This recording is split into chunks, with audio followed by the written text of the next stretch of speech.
हम उस देश में वास करते हैं जहाँ देवियों की पूजा होती है, जहाँ नारी को देवियों का रूप कहा गया है। महज 13 साल की बच्ची थी वो, किसी की बेटी, किसी की बहन, किसी के घर का चिराग थी वो। क्या कसूर था उसका? अपनों के बीच ही तो खोई थी, इंसानों के बीच खोई थी, घर का रास्ता ही तो भटकी थी। लेकिन कुछ हैवानों ने अपनी हवस का शिकार बनाया उसे एक बच्ची ना समझकर एक मांस का टुकड़ा समझा। हमारा संविधान नारियों की सुरक्षा की बात करता है।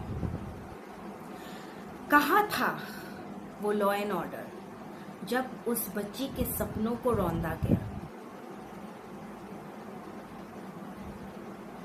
मैं अभिभावकों से हाथ जोड़कर विनती करती हूँ कि आप अपनी बच्चियों को हर किसी के साथ ना छोड़ें।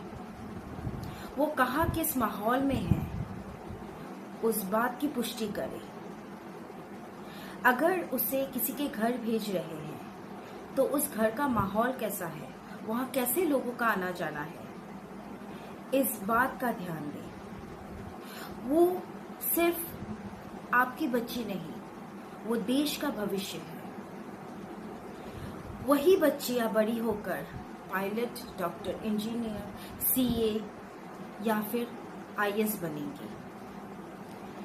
उनको सिर्फ गुड टच और बैड टच सिखाना ही जरूरी नहीं है, उसके साथ साथ उन्हें मार्शल आर्ट की भी ट्रेनिंग देनी चाहिए। मैं स्कूल के प्रिंसिपलों से भी हाथ जोड़कर विनती करती हूँ कि अपने स्कूल्स में बेसिक स्किल्स सिखाइए जो बच्चियों को ऐसे हैवानों से बचा सके,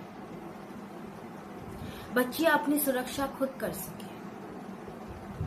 हम हर रोज न्यूज़पेपर में देखते हैं, फेसबुक, यूट्यूब में देखते हैं कि कहीं ना कहीं किसी न किसी इलाके में कोई ना कोई बच्ची इस हवस का शिकार हो रही है।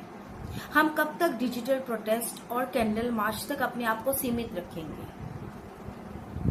क्यों हम सब मिलकर एक ऐसी योजना नहीं बनाते कि हम अपनी बेटियों की सुरक्षा कर सकें? ये समय सिर्फ कैंडल मार्च करने का और डिजिटली अपना गुस्सा दिखाने का नहीं है।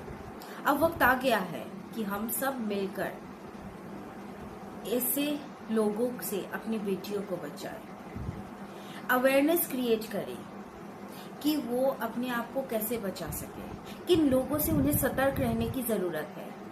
स्कूल्स में भी ऐसे प्रोग्राम होने चाहिए जो उन्हें सिखाए कि उन्हें किन लोगों से दूर रहना चाहिए, किन लोगों से अपने आप को बचाकर रखना चाहिए। मैं ये नहीं कहती कि पूरा पुरुष समाज ही बुरा है, लेकिन इस देश में रावण कई सारे हैं। उन रावणों से बचने के लिए हमें ही दुर्गा बनना पड़ेगा।